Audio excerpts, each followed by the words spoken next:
అండి. నమస్కారం. Welcome to Ramachilukalu vlogs. ఈరోజు అమ్మమ్మ వాళ్ళ ఇంటికైతే వచ్చామండి. పిచ్చుక చూసారా? అంతకుముందు మా ఊర్లో చాలా ఉండేయి. ఇప్పుడు అసలు ఆ పిచ్చుకలే కనిపించట్లేదు. అందుకని కొంత తీశాను. సో, ఇదంతా చూసారు కదా! మొక్కలే ఉంటాయి.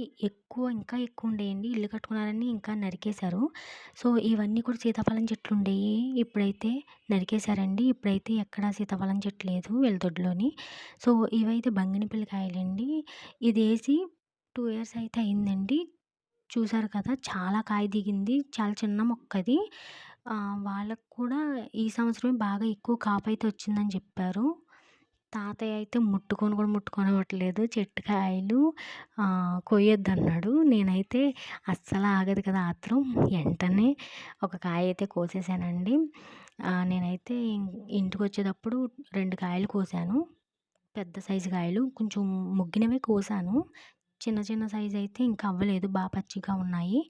సీజన్ అయితే దగ్గరకొచ్చేసింది కదా! బాగానే. మే నెల చివరికొచ్చేటప్పటికి బాగా అవుతాయి కాయలు. ఇవే కాకుండా దొడ్డేపున ఇంకా ఉన్నాయండి. జామకాయలున్నాయి, ఎర్ర జాంకాయలు, ఇంకా సపోటా పళ్ళు కూడా అయిపోయినాయి బాగానే. సో, అందుకనే మేము 2 అంటే 2 సపోటా పళ్ళు కోసాము. అవి కూడా పెద్దగా ఉంటాయి. తాతయ్యకేంటంటే మొక్కలు పెంచడం అంటే చాలా చాలా ఇష్టం. మాకు కూడా ఇష్టమే. కాకపోతే మాకు చిన్న సందుంటుంది. పెద్దదుండదు.